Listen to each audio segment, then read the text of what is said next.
Welcome to the Land Your Bet Sports Betting Show. Happy Thanksgiving. Getting into the Lions and the Bears. Also got videos up for both of the other games, so make sure you check those out. I've got plenty of player prop projections in this one inside a dome, so I like a good amount of overs, but we got some unders in there as well to mix in, so we'll take a look at that. Do want to let you guys know that I have 5 sportsbook promos that I am offering to you. If you do want to get into the VIP Discord, go ahead and check the description of the video. Sign up for one of the apps that we have up there. Use code LYB, or you can use the link in there. It'll take you directly to the page you need, and I'll give you a month free in the VIP Discord for every sportsbook app that you sign up for. There's 5 in there. You can get up to 5 months in the VIP Discord free with a sign up for each of those. So check that out.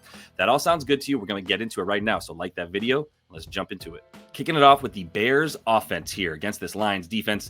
And we should mention the Lions are 9-0 in their last 9 games, covering the spread in 8 of those 9 games. So they are the dominant team in the NFL right now, in part because of that defense. Big time defense. I got to say the offense is probably just as good, but it's really the rush defense that sets the tone for this team, forces the other team to try to pass against it. That's why there's so many passing yards given up by the Lions, right? At this point, 25th, yet they have the second best pass EPA. That's insane, the disparity between that. And it's really just because they're dominating on the other side of the ball as well with the run game and with the fact that they take so much time off the clock. Their drives really just crush the defense and keep the other team's offense off the field. That's why they're giving up such few rush yards. And on top of the fact that teams have to come back and pass against them, they also happen to have one of the best defensive lines, 3rd best in terms of adjusted yards before contact, hitting the running back. Not the same for this the Bears offense, I should say. And I think we're going to see a lot more passing from the Bears, not just because the Lions are going to force them to pass by scoring a lot of points, also because new offensive coordinator Thomas Brown has shown a propensity to pass in the short game a little bit more than run. And I got to say, he's got to come back to that. Even if he didn't want to do that, he would have to do it in this game against one of the best rush defenses in the league with not a very good offensive line, 23rd in adjusted yards before contact. So they're not really getting much push forward. They are giving Caleb Williams a decent amount of time. The pressure percentage on him is also in the bottom half of the league, but he is able to get away from it. So it's a little bit less of a big deal for the pass game that the offensive line is not that good this season. Really bad, honestly, overall in the run game, but okay in the pass game. So we're going to see a lot of passing in this one, and I think that's where we'll be targeting these player props. On the other side of the ball, it's kind of the complete opposite. You can definitely run on this Bears team if you want to. Their adjusted yards before contact on defense is dead last in the league, and they are getting good pressure on the quarterback when the pass is a play that they're up against. So their pass EPA very good. Passing yards limited to 13th. That defensive secondary is nasty, and they're getting the 10th best pressure percentage on the QB while only blitzing the 21st most in the league. So really not very much at all. Bottom like 10, 12 in terms of how often they are getting pressured or how often they are blitzing, but they are getting a ton of pressure with that D line. Still, this Lions offensive line is incredible, giving Goff the second most time, the second lowest pressure percentage against him, and they have the second best offensive line in terms of adjusted yards before contact, 3rd best EPA per play. So whether they're passing or throwing, this is a dangerous team. Amon-Ra looking like he's going to be a full participant in this one, did practice on Wednesday as a full participant, so he should be good to go without much of a limit in this game where I do think the Lions are going to score some points. But let's start with Caleb Williams, and I think he's just going to keep passing. Talked about it a minute ago with new offensive coordinator Thomas Brown. He basically called 47 passes for Caleb Williams last week, a few more actually, got sacked a couple times. And we're talking about a guy who has not been shying away from throwing the ball. 52 attempts on is his season high. He's hit 40 plus in 3 different games. This is at about 33.5. That's a wonderful over for against a team that gives up 36 pass attempts per game.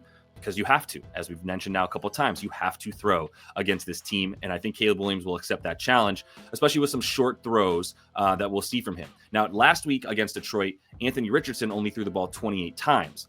But that's because that Colts defense could not get the Lions offense off the field with a ton of long drives that just had chunk yard after chunk yardage after chunk yardage. And that's not going to be the case with the Bears. They have the 6th best defense, getting their defense off the field on 3rd down. So the 6th best 3rd down percentage. The Colts have the 5th worst 3rd down percentage on their defense. So there's a big difference there. I do think Caleb will have enough opportunities to get the pass attempts, and we should see him at about the 36-37 at least that the Lions have been averaging against them this season. Knowing what I've said so far, where do you think I'm going with DeAndre Swift? I'm not going to be supporting his rushing. In fact, I do like an under at about 58 yards if you can still get that for him under in this game, even under all the way down to like 50 yards. I think this thing is dropping even as I'm recording this. So if you can get this at under 50.5, that's as far down as I would play it for the under. But I actually like the receiving yards even better than I'd like fading the rushing yards for him. There's going to be a negative game script in this game. I can say it in 10 different ways. I've already said it. It's going to be a negative game script. I fully believe in Detroit at home and their ability to score. And when I say negative game script, maybe it will be a little bit more neutral. I don't see the Bears running away in any way that'll allow them to then run the ball with DeAndre Swift more than, let's say, 12 to 13 times, which is right at about where his attempts are at. And with the way that this Lions defense has been stopping the run, 64.3 yards per game allowed in their last 3 and just 2.9 yards per carry that they're giving up. They are liable to give up yards to the receiving, to a running back who's catching balls out of the backfield, though, right? They are fifth. They're very good limiting pass yards in general. Well, not pass yards, but the pass EPA is good. But to the running back, still giving up roughly the 11th most yards per game to the receiving running back. So I do like the over on the receiving yards, and I love a fade of the rush as well. We've got 2 guys that we should be looking at here for the receptions for Chicago. DJ Moore. Also got Keenan Allen, and I'll talk about him in a second because I do like both of them. Because if I think that Caleb's going to be getting around 40 pass attempts, then somebody's going to be catching these balls. And I'm taking these 2 dudes in addition to DeAndre Swift. It's just how confident I am in the amount that they're going to have to pass this game. And since the OC change, the receptions have been the play here for DJ Moore, much more so than the yards. And he had a great game last week getting the yards as well as the receptions, but he's getting a lot of short targets. And he's caught all 14 of them since the OC change 2 weeks ago. But they have been mostly, as I said, short yards and a lot of quick screens because he's so good after the catch and it's like a running back once he gets the ball in his hands. If you look at him versus Detroit in general, caught 13 of the 19 targets thrown his way last year from Justin Fields. And once again, negative game script. So I think the targets should be close to double digits for him and for Keenan Allen. We've seen that now. That it's not like they really eat into each other's usage too much because there's a lot of passing to go around right now for Chicago. So what about the other man? For the last 2 weeks, Keenan Allen has been very active, and I think he's actually better on the yards, despite how many receptions and targets he has been seeing.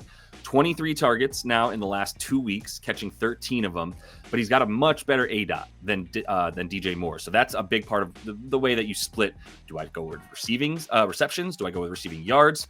Well, how far is the guy running downfield? And the ADOT for Keenan Allen is a solid 3 to 4 yards greater than DJ Moore. And I think 46.5 is just a really beatable line for a guy who didn't beat this 2 weeks ago. He only had 4 receptions on 9 targets and got the 41 yards against the Packers. Well, that pass defense is also really good for the Packers. Much respect to their defense. And I'm not poo-pooing the Detroit Lions defense at all, but the volume is just going to be so high for passing in this game for Chicago. I like both receivers, and one for the yards here, other one like for the receptions. It does look like David Montgomery is going to play in this game. He's been trending towards that, and we got 1 dose of Jahmyr Gibbs without him recently, and he went off 113 yards from scrimmage in that game.